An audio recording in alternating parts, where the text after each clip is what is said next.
Hello everyone! Today's video is going to be taking a look at the AMD Ryzen 3200G mobile CPU.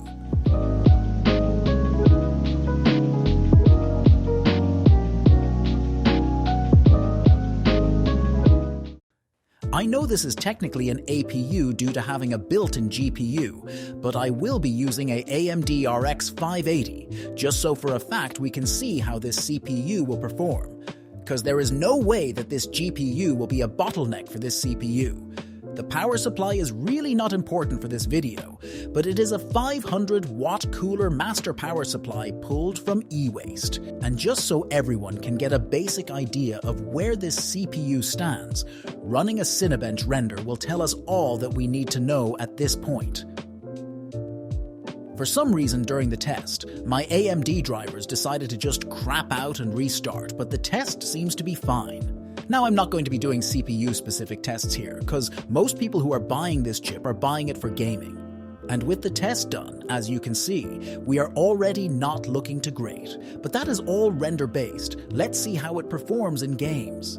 Starting with what's going to be a usual around here, Grand Theft Auto 5. So this GPU I'm using was an old mining GPU, and I know from other tests that the utilization and temp sensors can be inaccurate.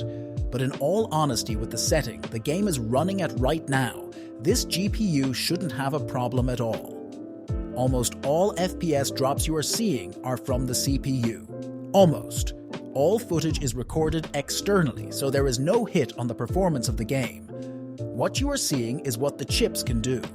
Even just driving around Los Santos at high speeds, you will see the CPU stuck at 90+ utilization.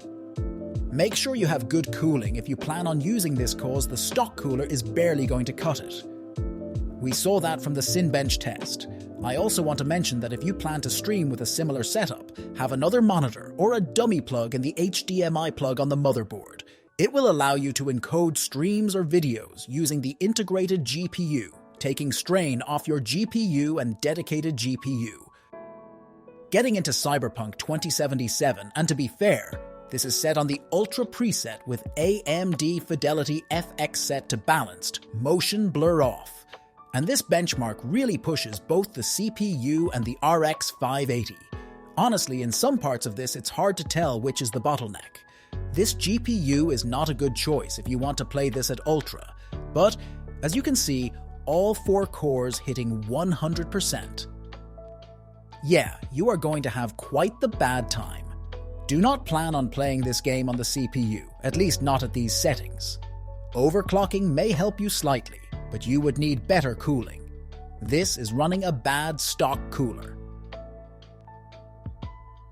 Now trying Marvel's Spider-Man with AMD FSR 2.0 and on the high preset, and without the game even loaded yet, you can see that the processor is gonna be a problem.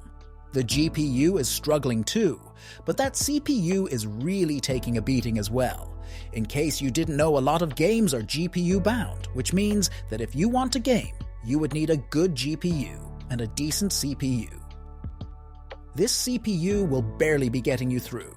Going around the city, you will see your frames drop heavily, but here I can't tell if that's due to the GPU or the CPU. You be the judge of that.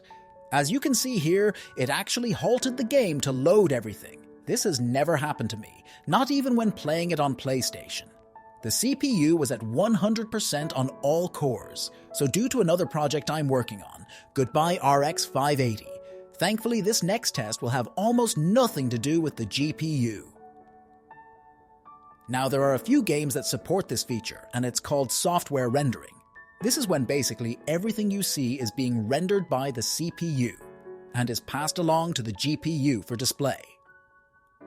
Sorry for the 2007 recording style here. I can't connect my capture card to this GPU currently, so this will have to work.